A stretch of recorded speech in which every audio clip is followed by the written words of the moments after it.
नमस्कार दोस्तों, स्वागत है आपका लर्निंग जी में। दोस्तों, आज की इस वीडियो में हम बात करेंगे अत्यंत महत्वपूर्ण टॉपिक जर्नल साइंस की।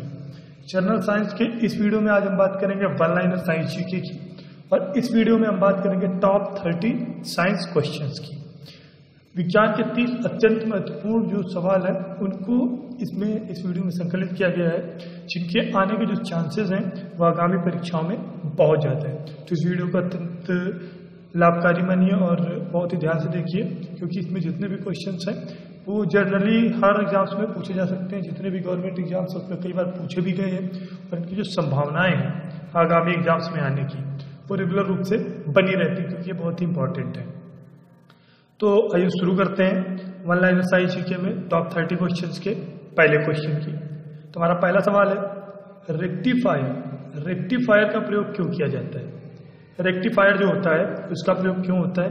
तो इसका जो सही आंसर है वह प्रत्यावर्ती धारा को दिष्ट धारा में परिवर्तित करता है। जो रेक्टिफायर होता है वह होता है प्रत्यावर्ती धारा को दिष्ट धारा में परिवर्तित करने के लिए, अल्टरनेटिव करंट को डायरेक्ट करंट में, एसी को डीसी में कन्वर्ट करने के लिए रेक्टिफायर का प्रयोग किया जाता है। कई बार ये सवाल उल्टे तरीके से पूछा जाता है, एसी को डीसी में कन्वर्ट करने के लिए आप किसका प्रयोग करेंगे? एसी को डीसी में बदलने के लिए, या प्रत्यावर्ती धारा को दिष्ट धारा में परिवर्तित करने के लिए आप किसका प्रयोग करेंगे? तो इसका जो आंसर होगा वह रेक्टिफायर होगा।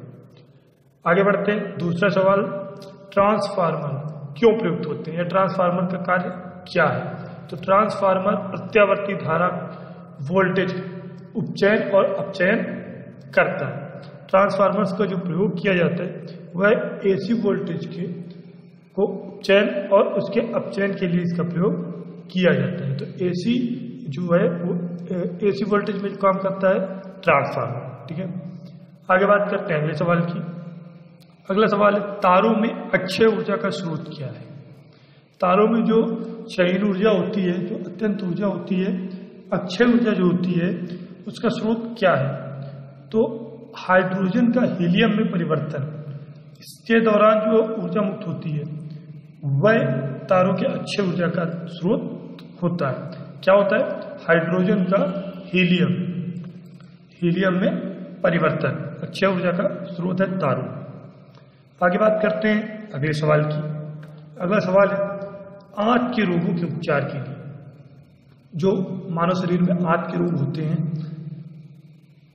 तो आंत के रोगों के उपचार में कौन सी किरणें प्रयोग की जाती हैं? तो मानव शरीर में आंत के रोग के उपचार के लिए एक्स किरणों का प्रयोग किया जाता है। कौन सी किरणें किसने खोजी थी, किन किन जो साइंटिस्ट है उनके द्वारा क्या क्या खोजा गया, खासकर किरणों की अगर बात करते हैं, किस प्रकार से खोजी गई, किस क्षेत्र में महत्वपूर्ण है, इन सब की जानकारी हमने अपने पिछले साइंस के वीडियो में प्रोवाइड की थी। तो अगर आपने मिस किया है तो उसको आप इस वीडियो के डिस्क्रिप्शन में लिंक प्राप्त करके वहाँ से देख सकते हैं, या फिर हमारे यूपीपीएससी स्पेशल का जो प्लेलिस्ट है उसमें भी जाकर के आप वहाँ से देख सकते हैं। तो आंत के रोग के लिए किसका प्रयोग किया जाता है? एक्स किरणों का। आंत के रोग के उपचार के लिए एक्स किरणें प्रयोग की जाती है। आगे बात करते हैं अगले सवाल की। अगला सवाल है, हाइड्रोजन बम।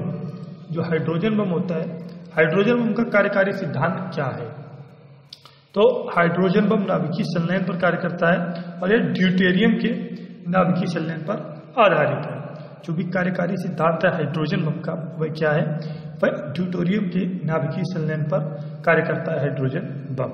तो ये महत्वपूर्ण है, इसमें कई बार कंफ्यूजन होता है। हाइड्रोजन बम किस पर कार्य करता है? तो ये कार्य करता है नाभिकीय संलयन जो कि ड्यूटेरियम का होता है। अगला सवाल है, ब्लैक बॉक्स का रंग क्या होता है? जो ब्लैक बॉक्स होता है उसका रंग क्या होता है? तो इसमें जो कंफ्यूजन क्रिएट होता है, तो नाम से क्रिएट होता है ब्लैक बॉक्स, मतलब ब्लैक कोई होगा। तो इसका जो सही आंसर है वह नारंगी है। ब्लैक बॉक्स का जो रंग होता है वो कैसा होता है? नारंगी होता है। और इसमें बिल्कुल भी कंफ्यूज नहीं होना है कि अगर ब्लैक बॉक्स लिखा है तो इसका रंग काला होगा, जो कि हमारे जो भी हवाई जहाज है उनसे संबंधित होता है। तो ब्लैक बॉक्स का रंग क्या होता है? नारंगी होता है। अगला सवाल है, परम शून्य ताप पर अर्धचालक का प्रतिरोध क्या होता है? जब परम शून्य ताप होता है उस पर जो प्रतिरोध होता है वह अनंत हो जाता है अर्धचालकों। अर्धचालकों का प्रतिरोध क्या होता है? परम शून्य ताप पर अनंत हो जाता है। आगे बात करते हैं अगले सवाल की। अगला सवाल हमारा व्हाइट ड्वार्फ किससे संबंधित है? व्हाइट ड्वार्फ खगोल शास्त्र से संबंधित है। अगला सवाल है श्रीहरिकोटा कहाँ स्थित है? जो इसरो का इंडियन स्पेस रिसर्च सेंटर का जो एक यूनिट है श्रीहरिकोटा, ये कहाँ पर स्थित है? तो श्रीहरिकोटा पुलिकत झील के समीप स्थित है। किसके निकट स्थित है? अगर ये पूछा जाता है कि झील के पास स्थित है तो श्रीहरिकोटा ये स्थित है पुलिकत झील के पास। अगला सवाल है सोना किसमें घोला जा सकता है? जो गोल्ड होता है, गोल्ड ये किसमें घोला जा सकता है? तो सोना जो है वह घोला जा सकता है आपका सल्फ्यूरिक एसिड और नाइट्रिक एसिड। सल्फ्यूरिक एसिड और नाइट्रिक एसिड में सोने को घोल सकते हैं। किसमें घोल सकते हैं? सल्फ्यूरिक एसिड और नाइट्रिक एसिड। अगला सवाल है मोनाजाइट क्या है? मोनाजाइट क्या है? तो मोनाजाइट क्या है? ये थोरियम का अयस्क है। या फिर इस प्रकार से पूछा जाता है ऑप्शन दे करके कि थोरियम का अयस्क क्या है। एग्जाम्स में सवाल उल्टे बनते हैं तो किस प्रकार से बनते हैं? थोरियम का अयस्क क्या है? तो मोनाजाइट थोरियम का अयस्क है। आगे बात करते हैं अगले सवाल की। अगला महत्वपूर्ण सवाल है जीव विकास के उत्परिवर्तन का सिद्धांत। जीव विकास के उत्परिवर्तन का सिद्धांत किसने समझाया? तो जीव विकास के उत्परिवर्तन का जो सिद्धांत समझाया गया वो ह्यूगो डी ब्रीज ने समझाया। किसने समझाया? ह्यूगो डी ब्रीज ने जीव विकास के उत्परिवर्तन का सिद्धांत समझाया या प्रतिपादित किया। अगला सवाल है अंडे देने वाला स्तनपायी कौन सा है? वह स्तनपायी जो अंडे देता है। तो व्हेल मछली एक स्तनपायी है और यह अंडे देती है। अगला सवाल है विकासवाद का सिद्धांत किसने प्रतिपादित किया? तो जो विकासवाद का सिद्धांत है किसके द्वारा प्रतिपादित किया गया? डार्विन के द्वारा प्रतिपादित किया गया। विकासवाद का सिद्धांत किसने प्रतिपादित किया? डार्विन ने प्रतिपादित किया। आगे बढ़ते हैं। अगला सवाल है प्लास्टर ऑफ पेरिस का केमिकल नेम क्या आया? केमिकल फॉर्मूला क्या है? तो प्लास्टर ऑफ पेरिस जिसका प्रयोग साधारणतः किया जाता है, जो हम मूर्तियां वगैरह देखते हैं घरों में उनके लिए, तो प्लास्टर ऑफ पेरिस का जो रासायनिक नाम है वो कैल्शियम सल्फेट है। और कैल्शियम सल्फेट का जो रासायनिक सूत्र बनेगा वो CaSO4.12H2O। CaSO4.12H2O ये प्लास्टर ऑफ पेरिस का केमिकल फार्मूला है। अगला सवाल है पारे का प्रयोग थर्मामीटर में क्यों किया जाता है? पारे का प्रयोग जो होता है वह थर्मामीटर में क्यों किया जाता है? तो पारे का प्रयोग थर्मामीटर में उच्च घनत्व के कारण किया जाता है। इसकी डिटेल जानकारी जिसमें हमने साइंस की जो डिटेल जानकारी दी थी उसमें कौन सा थर्मामीटर का प्रयोग किया जाता है उसकी डिटेल जानकारी आपको प्रोवाइड की थी। अगर आपने मिस किया है तो साइंस के डिटेल्ड वीडियो आ जाकर देख सकते हैं और वहां से आप जानकारी हासिल कर सकते हैं। अगला सवाल हमारा सबसे भारी प्राकृतिक तत्व क्या है? तो सबसे भारी जो प्राकृतिक तत्व है वो कौन सा है? सबसे भारी प्राकृतिक तत्व यूरेनियम। यूरेनियम जो है वह प्राकृतिक तत्व है जो कि अभी तक का ज्ञात सबसे भारी तत्व है। अगला सवाल हमारा शुष्क बर्फ क्या होती है? शुष्क बर्फ क्या होती है? तो शुष्क बर्फ जो होती है वह ठोस कार्बन डाइऑक्साइड को कहा जाता है।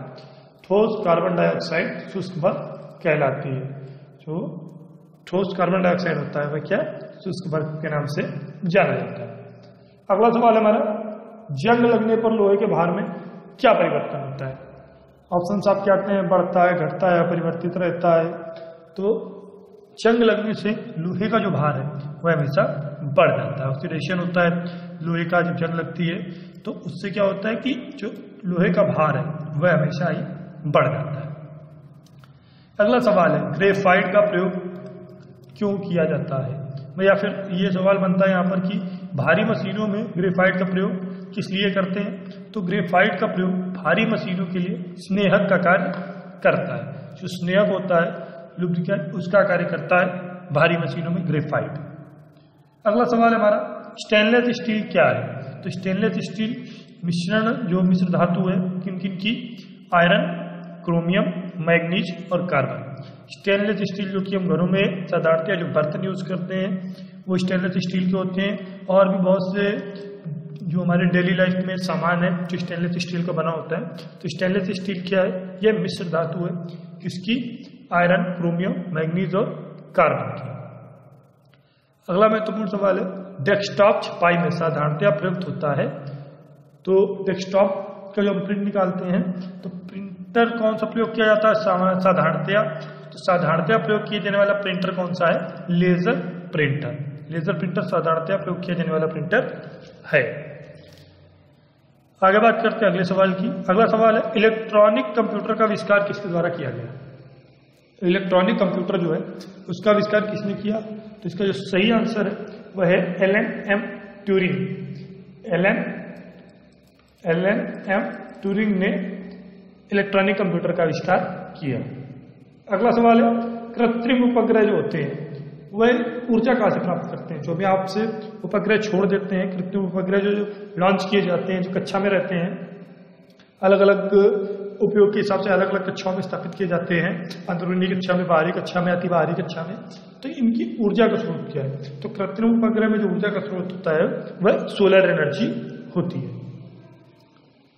अगला सवाल है हमारा, जल से हल्का क्या है। हालांकि यहाँ पर ऑप्शंस मैंने प्रोवाइड नहीं किए हैं, तो साधारण भाषा में अगर देखें तो जल से हल्का क्या होता है, सोडियम। अगर आपको ऑप्शन जहां तक ये सवाल अगर आता है और अभी तक जो आया है वो ऑप्शन से ही आया है, तो जल से हल्का क्या होता है, सोडियम। अगर आपको ऑप्शन में दिखता है तो आप सोडियम उस पर टिक करके आएंगे। अगला सवाल है हमारा, स्टील की कठोरता बढ़ाने के लिए क्या किया जाता है।